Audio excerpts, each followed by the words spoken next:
chámame Gloria Vidal, Vidal, que é o apellido do meu pai, Suberbiola, e nacín o 1/1/34.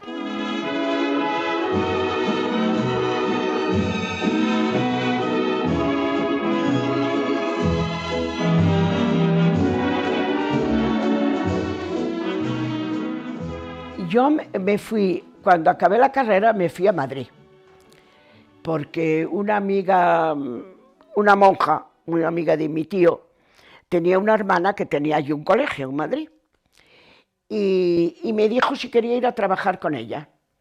Y yo acababa de terminar la carrera, yo lo único que quería era irme y a Madrid, nada menos. Digo, bueno, encantada. Estuve un año trabajando allí, y al año siguiente vi un anuncio en el periódico de un colegio en la provincia de Cuenca, en Tarancón, que buscaba licenciados, y dije, ahora me voy a Tarancón a ver cómo es aquello. Entonces me marché, y cuando llegué era un colegio privado. El director me dijo, mira, si no te importa, además de tu asignatura, historia, tienes que dar aquí latín. Y claro, yo solo había dado latín los 2 cursos comunes, en primero y segundo de carrera y tal. Bueno, por ejemplo, latín de COU, pues miraba a un bilingüe y lo preparaba la clase, claro. Entonces, un día llaman a la puerta de la clase y entra el director con un chico. Y yo al chico, cuando lo vi, dije, ¡ay, qué majo! Lo dije para mis adentros, lo dije, ¡ay, qué majo! Bueno, y me dijo, mira, este es el que va a venir de latín. Entonces yo le dije, pues ven cuanto antes, porque yo estoy harta de tener que preparar clases de latín, así que vente cuanto antes. Y dijo, no, no, sí, ya dentro de unos días vengo. Y cuando vino, le dije, tengo yo un bilingüe. Y él me dijo, yo no necesito bilingüe. Y me lo dijo así, serio, seco, como era. Me dijo, yo no necesito bilingüe. Y dije, uy, qué sabio Salomón, dije para mis adentros, qué tío más antipático. Dijo, no necesito bilingüe. Pues yo sí lo necesito y no soy ninguna tonta. Todo esto me lo decía yo para mí misma. Y fíjate tú, esto fue en octubre y en abril estábamos casados. Mi marido era de Ávila, de Solana de Béjar, de la Sierra de Gredos. Mi tío era Suberbiola, y mi madre, claro.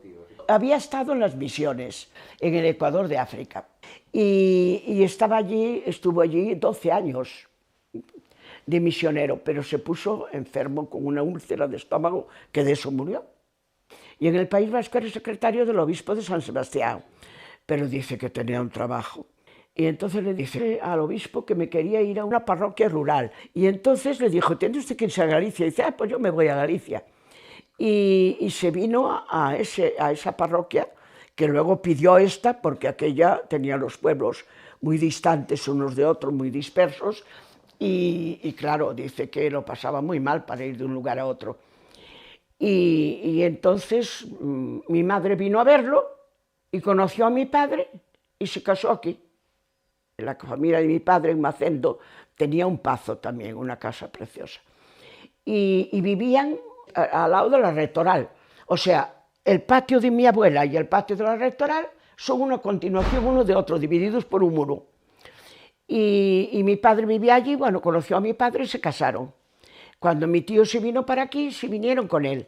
Entonces mi padre, había una finca, que es unas fincas ahí abajo, que son todas productoras de vino, y mi padre, como venía del Ribeiro y le gustaba eso de trabajar el vino y eso, las compró.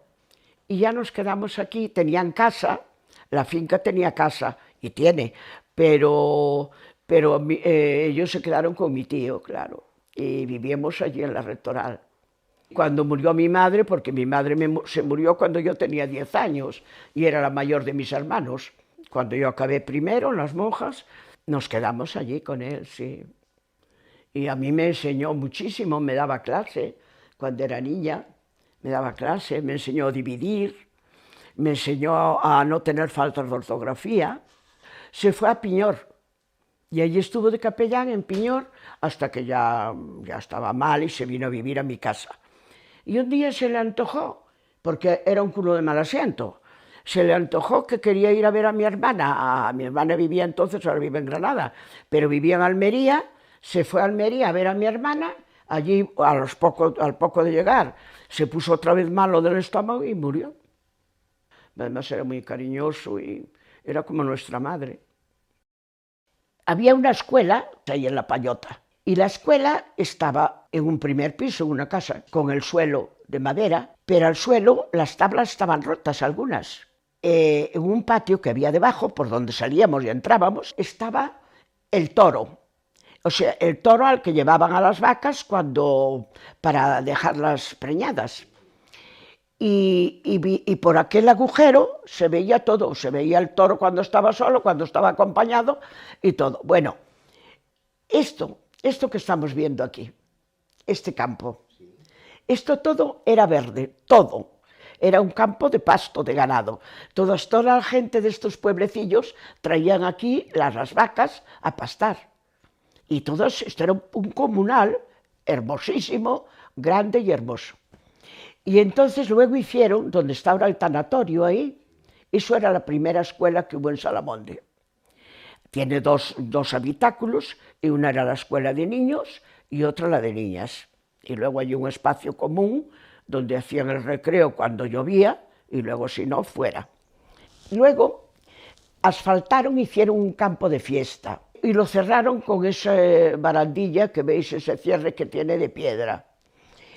Enfrente hay un cruceiro pequeñito, porque parece un zigurat con escalones, y al lado hay un estanque para lavar, que era el estanque donde lavaba toda la gente de aquí.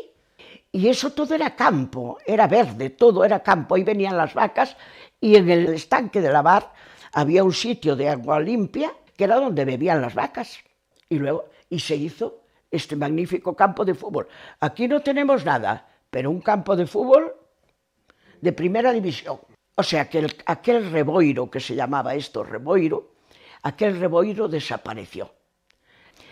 Pues la capilla de San Roque es una capilla muy sencilla, como ves, con una espadaña pequeñita, que tiene una campanilla pequeñita, que nunca sonaba la campanilla. Tiene un pórtico antes de entrar, cubierto con piedras todo alrededor y con asientos de piedra también.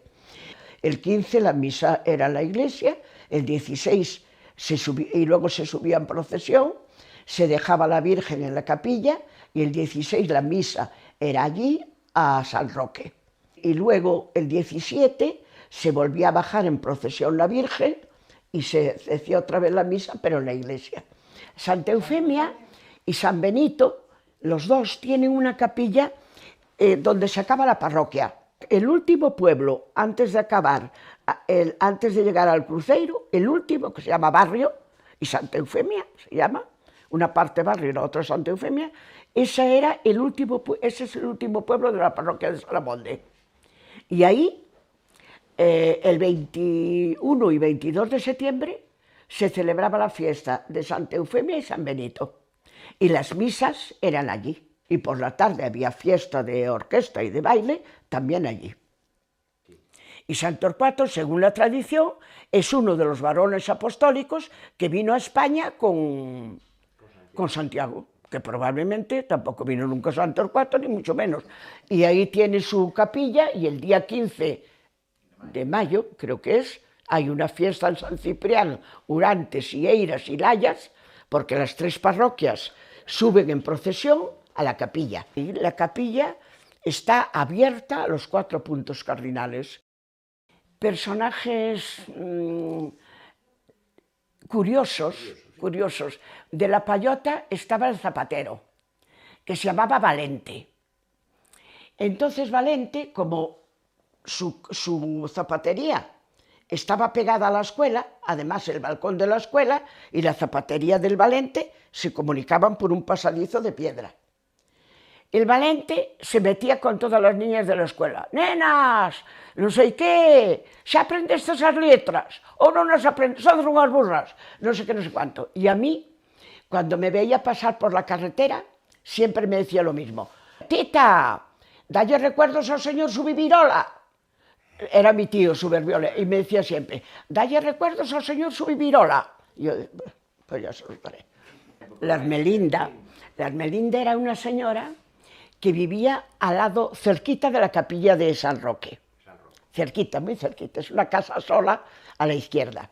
Todos los días iba a la capilla y rezaba el rosario, y era una devota impenitente de San Roque. Y yo, un día, siendo adolescente, hablando con un misionero en Orense, que me dijo que no está probado históricamente que ese santo haya existido. Me lo dijo el misionero, y yo me lo creí a pies juntillas. Pero no solo me lo creí, sino que se lo zampé a la Ermelinda.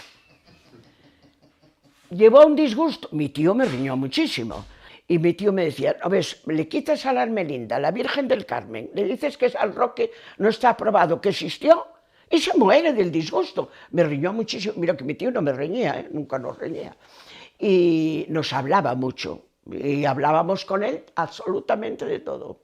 De todo. Cuando fuimos mayores, recibimos la educación sexual que puede recibir hoy la chica por sus padres que estén más preparados.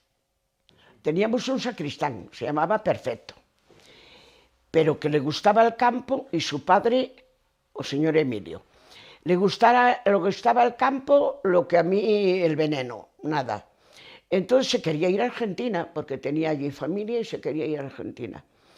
Mira, la gente se reía de él, yo decía, yo no, porque, ¿por qué? Porque él cuando iba a trabajar al campo, la gente que trabaja en el campo tiene las manos ásperas y se le forman callos y tal, y él todos los días se las hacía rozar, fregar en la pila donde bebían las gallinas, que era una pila de piedra, y ahí se las raspaba todos los días. Entonces tenía las manos como si viviera en la ciudad y no trabajara en el campo.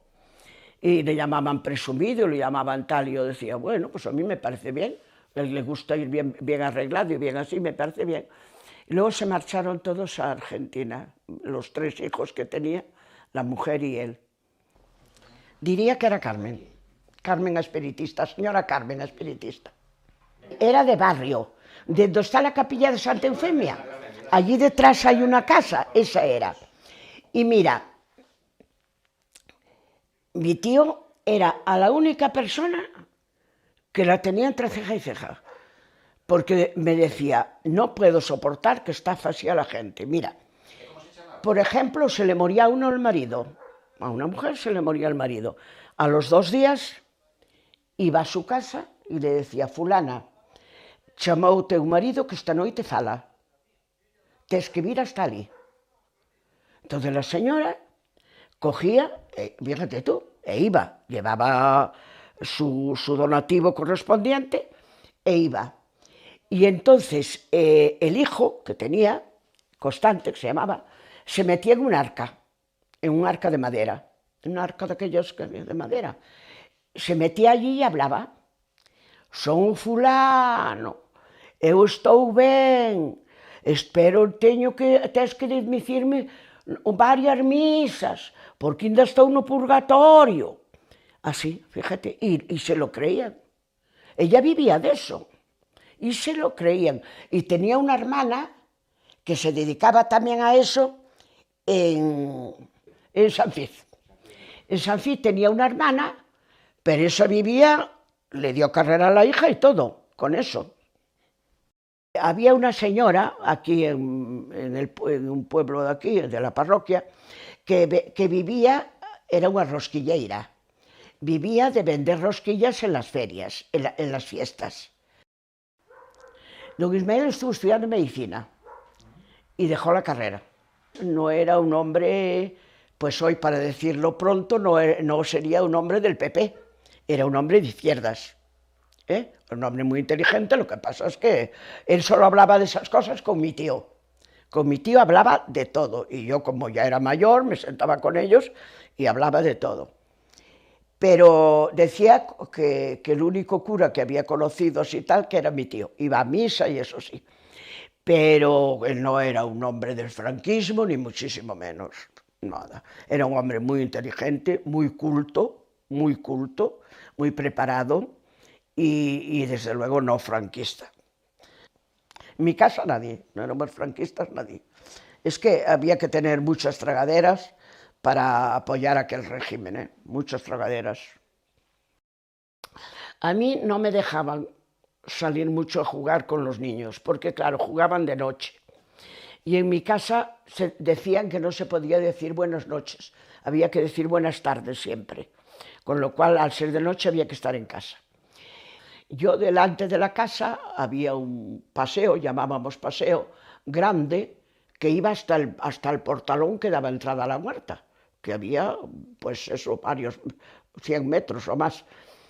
Y yo jugábamos allí con esos cacharritos, y venían las niñas del pueblo a jugar allí con los cacharritos conmigo.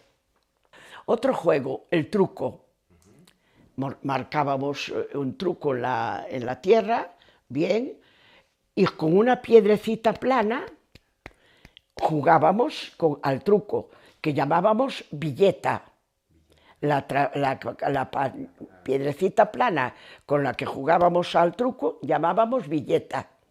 Otra cosa que jugábamos también a la cuerda. Cogíamos una cuerda de las vacas, que otros no teníamos. Ay, sí, yo tuve un saltador. Bueno, una cuerda de esa de las vacas, una cogía por un lado, otra por el otro, daban y otra saltaba. Luego nos turnábamos, luego entraba otra y otra daba. Esos eran nuestros juegos.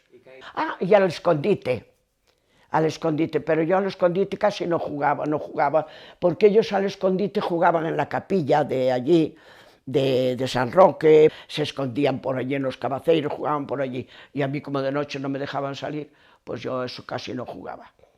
Jugaba con mis hermanos en casa, pero nada más. O sea, por la noche no se podía estar en la calle, la noche era para estar en casa y dormir. Siendo yo mayor, ya con la carrera, venía aquí al campo a la fiesta esta del 15.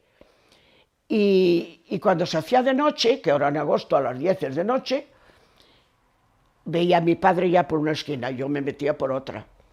Y luego, claro, cuando ya veía que ya llevaba mucho tiempo buscándome, me hacía encontrar. Y me decía, levo unha hora detrás de ti, non sei onde te metes que non te vexo. Yo decía, y yo detrás de ti, yo también te ando buscando y tampoco te veo. Yo no buscaba, yo buscaba, lo veía por allí, yo me iba a la otra esquina. Y bueno, había una bombilla, entonces las viejas le decían, don Félix, as mozas bailan a oscuras que sin luz, con los chicos, cos mozos, porque non hai luz. Entonces mi tío me decía, maja, maja, que me llamaba siempre, maja, maja, baila donde haya luz. Yo le decía, tú no te preocupes porque luz no hay en ningún sitio, así que no se puede bailar bajo la luz.